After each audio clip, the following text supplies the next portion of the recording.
Oui, là encore, une fois, on se retrouve toujours devant le même problème. C'est-à-dire qu'au lieu d'assumer son obligation de bailleur de réaliser les travaux d'entretien au fur et à mesure, en cours de bail, eh bien là, ce bailleur a préféré attendre la possibilité de négocier avec la ville une opération de construction de logements et de surélévation pour pouvoir assumer d'engager les travaux. Alors, j'entends bien hein, que si un projet de construction est prévu, faire d'autres travaux alors que d'autres travaux vont avoir lieu peut être compliqué. Mais là, on n'a pas l'impression que c'est dans cet ordre-là que les choses se font. C'est qu'on a d'abord une subvention et des financements pour faire des travaux d'entretien, pour lesquels d'ailleurs le bailleur normalement devrait être autonome, il encaisse les loyers, donc c'est à lui d'assurer l'entretien courant et la maintenance sans même ses subventions. Bien. Mais en plus, on perd 4 ans parce qu'il y a ce projet. Et ce projet, il a provoqué une forte contestation des résidents dans les bâtiments adjacents, que ce soit les locataires du logement social, que ce soit les locataires des bâtiments privés ou les propriétaires des bâtiments privés. Bon.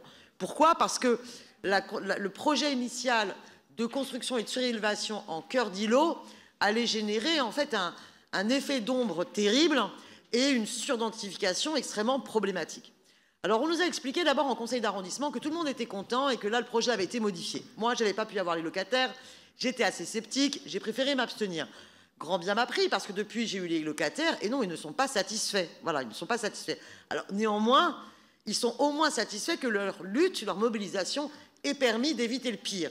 Et le pire eût été la construction dans l'îlot central. Et donc là, normalement, il nous a bien été confirmé que la surélévation aurait lieu simplement sur les 2 bâtiments face rue, c'est-à-dire côté 52 rue Saint-Dal et 55-57 rue des Prairies. Du coup, je propose un amendement et que ce soit bien écrit dans la délibération. Vous savez que quand c'est écrit, c'est bien mieux.